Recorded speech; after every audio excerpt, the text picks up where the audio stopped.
Halo teman-teman, kali ini saya akan membahas drama Korea yang berjudul Queen of Tears. Drama ini menceritakan tentang sepasang suami istri yang awalnya itu mereka saling mencintai dan sebenarnya mereka memang masih saling mencintai. Namun karena beberapa kesalahpahaman dan kurangnya komunikasi di antara mereka menyebabkan hubungan mereka ini menjadi renggang sampai pada akhirnya mereka memutuskan untuk bercerai. Nah, drama ini diperankan oleh Kim So Hyun sebagai Hyun Woo dan juga diperankan oleh Kim Ji Won sebagai Hong Hae In. Nah, di sini si Hong Hae In ini baru saja menjalani operasi gitu teman-teman. Jadi di kepalanya itu terdapat semacam tumor dan dia menjalani sebuah operasi yang membuatnya itu kehilangan ingatan. Jadi dia itu tidak ingat kepada Hyun Woo, padahal pas dia mau menjalani operasi hubungan keduanya ini sudah baik-baik aja gitu. Sebelumnya hubungan mereka ini retak karena si Hae-in ini mengalami keguguran teman-teman. Nah dan mereka berdua ini sama-sama menyimpan rasa sakit atas kehilangan si anaknya itu. Namun karena ego mereka masing-masing, mereka itu tidak mau mengalah. Jadi selalu terjadi pertengkaran gitu yang menyebabkan hubungan mereka ini renggang. Nah pas di scene ini jadi si Hae-in itu kan sudah menjalani sebuah operasi di Jerman. Karena ada seseorang juga yang menyukai si Hae-in, dia tuh nggak mau kalau misalnya Hae-in ini kembali ke Hyun Woo gitu. Jadi dia tuh sangat obsesi kepada Hae-in gitu teman-teman. Jadi disusullah si Hyun Woo dan Hae-in ini ke Jerman dan di sana si Hyun Woo ini difitnah gitu. Jadi ketika si Hae-in kelar melaksanakan operasi, ketika dia bangun, di sisinya itu bukan lagi si Hyun Woo namun lelaki satunya yang obses ke si Hae-in ini, dan dia itu menuduh kalau misalnya Hyun Woo itu memang mantan suaminya dia, namun si Hyun Woo ini melakukan sebuah perselingkuhan. Pokoknya yang buruk-buruk itulah diceritain sampai pada akhirnya Hae-in ini benar-benar membenci si Hyun Woo. Nah dari sini hubungan mereka ini kembali renggang gitu teman-teman. Nah di sini ini adalah momen ketika si Hae-in itu sudah mulai mengingat siapa itu Hyun Woo dan mereka itu mau bertemu. Nah ini si cowok yang obses banget kepada si Hae-in tadi. Nah si Hae-in ini lagi dikurung gitu teman-teman sama si cowok tadi itu, dan dia sudah mulai ingat kalau misalnya Hyun Woo ini adalah orang yang sangat penting bagi dirinya. Dia sangat merasa bersalah karena selama ini dia selalu mengatakan hal yang tidak pantas kepada si Hyun Woo. Nah pada akhirnya mereka itu kan mau bertemu gitu.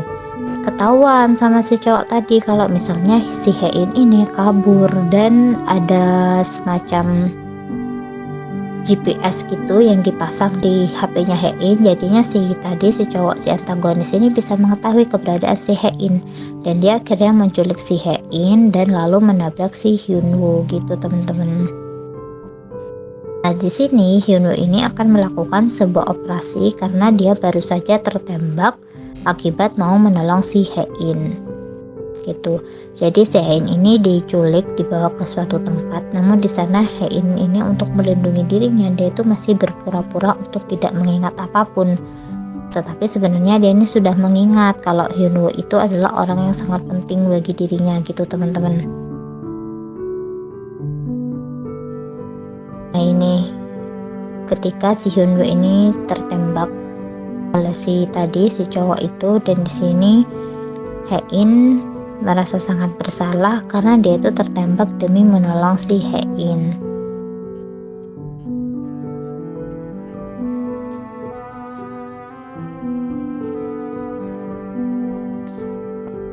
Jadi sebelumnya si Hyun Woo ini sempat mengalami kecelakaan yang tadi tuh teman-teman, yang awal yang dia mau bertemu si Hae-in, dia tuh kan mengalami kecelakaan.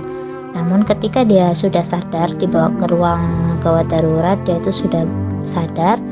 Nah, di sana dia itu ingin sekali melindungi si Hae-in gitu. Jadi di sana dia itu langsung meminta temannya itu untuk melacak keberadaan si Hae-in ini. Namun temannya itu tidak menemukan tanda di mana Hae-in ini berada gitu.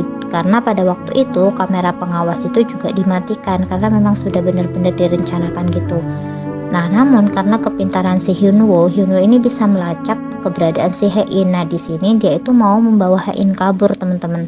Namun dia itu sudah ketahuan sama si cowok yang obses ke si Hein nih. Dia tuh awalnya mau menembak si Hein karena jika memang dia tidak bisa memiliki si Hein, kayak ya udah semuanya nggak boleh memiliki Hein gitu.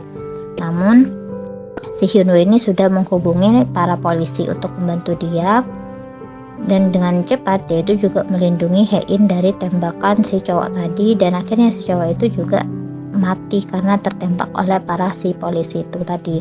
Akhirnya si Hyunwoo ini dia langsung dilarikan ke rumah sakit. Jadi dia ini double gitu teman-teman. Dia itu kecelakaan yang tadi dia tuh mengalami patah tulang dan terjadi pendarahan di dalam tubuhnya, dan itu belum sempat diobati kan karena dia kabur.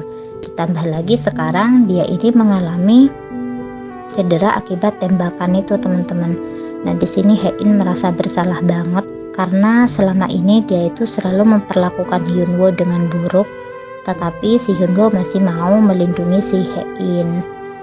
Hein ini juga sempat bertemu dengan temannya si Hyunwoo, dan dia mengatakan bahwa Hyunwoo itu rela melakukan apapun demi menyelamatkan si Hein. Nah si Hein langsung merasa bersalah lagi berlipat-lipat ganda tuh, sudah merasa bersalahnya sampai dia tuh gak mau tidur dan gak mau makan menunggu si Hyunwoo ini sadar. Di sini juga Hyunwoo dikelilingi oleh orang-orang yang sangat menyayangi dia, baik dari keluarganya sendiri maupun dari keluarga si Hein. Mereka itu dengan sabar menunggu Hyunwoo untuk siuman gitu teman-teman.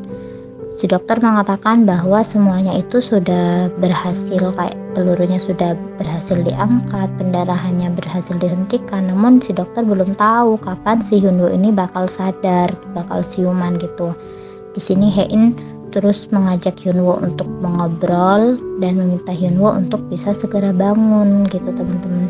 Oke teman-teman, mungkin segitu dulu dari aku. Terima kasih banyak. Bye bye.